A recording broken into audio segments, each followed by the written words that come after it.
Premier League is back. Project Restart, complete. I thought I'd bring back my little segment, Views from the Bench, and give you guys my impressions from my first game back after this really long break. Obviously it went well, but a lot of things have changed as well. Shameless plug. If you're watching, please remember to subscribe. That way you get the notifications for all of my videos coming forward. I've got quite a few decent ones in the pipeline, so be ready. Other than that, let's go. Perfect.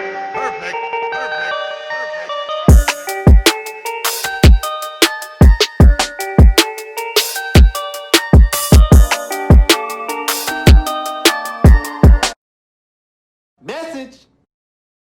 Hi everyone, Dr. Matt here. Welcome back to Views from the Bench, where I try and give you an insight into some of the inner workings of an elite sports environment. Today we're talking about match day.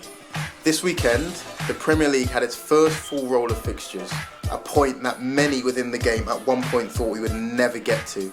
So first and foremost, congrats to them for making it happen. However, there are massive changes and we've all had to make sacrifices in order to get this done. So having finished our first game on the weekend, I thought I'd do a quick video just giving you my 5 main impressions of a match day in the COVID-19 era, as I'm calling it. This is just my top 5, yeah? So if you got any more questions or want any more insights, just message me and I'll get back to you and I'll do my best. I'm quite good like that. Other than that, if you do like it, just share, like, subscribe, you know, the big 3, and we can grow the community. Now let's go. Number 1, it feels safe. Now, the biggest question going through everyone's mind was, from a COVID-19 point of view, would it be safe for people and for players? I gotta say, my early impressions seem like the answer is yeah. The way it's set up basically is that there's what they call a red zone. In the red zone, only the players are allowed, and then a limited amount of people that work directly with the players. This red zone is comprised of the pitch, the tunnel, and the changing rooms. Now, the people inside the red zone are all tested and they're all symptom free. They then get given a clinical passport, which I've spoken about in another video. And on that clinical passport, you've got a QR code, you've got to scan it as you come in, and then basically your latest test result will come up. And if you are number 1 on the list and number 2, you tested negative, you're allowed in. So all of that works really well, and it gives us all a lot of confidence to be able to do our work safely. Feel safe, that's number 1. Now number 2, and okay, this is kind of personal for me, but bear with me. Wearing PP on the bench is kind of lame. Part of the rules basically state that named members of the medical team have to wear PPE whilst on the bench, which basically means whilst on the bench I have to wear apron, gloves and a mask. So I basically look like this. You see what I mean, right? You know what I mean. Of course, 100%, I understand why this is. I'm not fighting at all, but I'm just pointing it out. The mask can be quite suffocating after a while, and also when you're talking into the radio, it sounds like so when you're trying to talk to the rest of the medical team, you're struggling. Aprons, they flap about in the wind, and gloves we wear all the time, so no biggie. I will shout out the kit man though. Check this. Yeah, managed to hook us up with these Adidas face masks, so kind of decent. If you got to wear them, might as well wear them in style, right? Hopefully, as the government guidelines kind of relax, we can probably change back into our normal kit. Number 3, we will definitely need all 5 substitutes. Now initially, when I heard the Premier League was going to switch from 3 substitutes to 5 substitutes, I thought it was just a bit of a token gesture. However, 100 days. That's how long this mid-season break was. So getting the players not only back to full fitness, but ready for a congested fixture list is an almost impossible task. Injury risk is high, and I'm sure you've already seen a few injuries on the TV. Players are really suffering from cramp and fatigue in the last aspects of these games, and I'm sure it's not going to be too long till we see the first ever quintuple substitution. Yes, 5.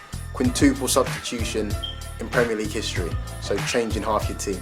You know what, the more I think about it, the more I actually think probably in football you should have unlimited substitutions. I've got a theory about this.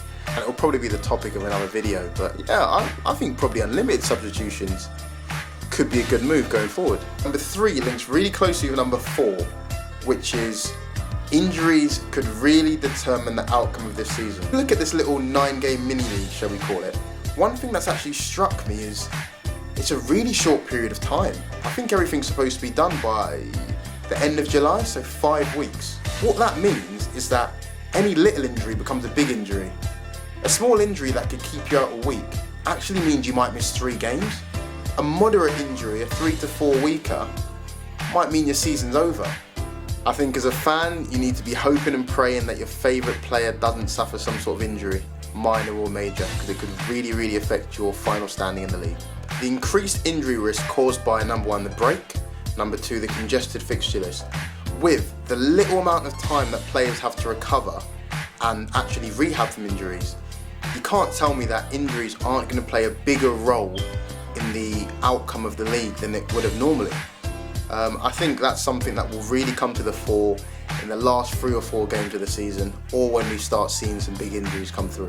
And number 5, fans, we miss you. We miss you a lot. If you bear in mind the fact that I'm not a player, I've got no stake in the outcome of the game whatsoever, even I feel a loss of intensity, a loss of concentration owing to the lack of fans. The fans create that noise and actually a physical vibration of the stadium that gets you in a certain zone and ready to perform whatever task you've got to do on a match day. So it was very strange without them initially. Yeah, like without the fans, the game seems to go on longer for one, and you're actually disoriented in time. Like all those moments which the fans create, that tension, basically knowing who's got momentum in the match, knowing who's playing well, who's not playing well. Like you actually get that through a lot of cues from the fans that you don't realise until they're not there. So it takes time to get used to it. However, you do get used to it. Like the first big challenge or the first crap decision by the referee, the first bit of skill, bit of sauce that gets the players going and the subs on their feet, clicks you into gear, and then you start getting that elite environment back and it starts to feel like more than just a training session. Yeah, certainly little charms of playing behind closed doors. Feels kind of more intimate, a little bit less pressure sometimes because there's less fans. But other than that, we're really looking forward to getting the supporters back, that's for sure. And I definitely left the stadium with that impression firmly fixed in my mind. And there we are, just some of my early impressions. As I said, ask me any question, I'll try and answer it. I got a good feeling about summer football. It's going to be class. I for one am preferring just being able to wear a t-shirt and shorts rather than 5 layers and gloves and hand warmers, which I normally wear because I hate the cold. But other than that, good. Make sure subscribe, like, share. Let's build this community up. Other than that, have a good one. Got a few videos coming for you, so see you soon.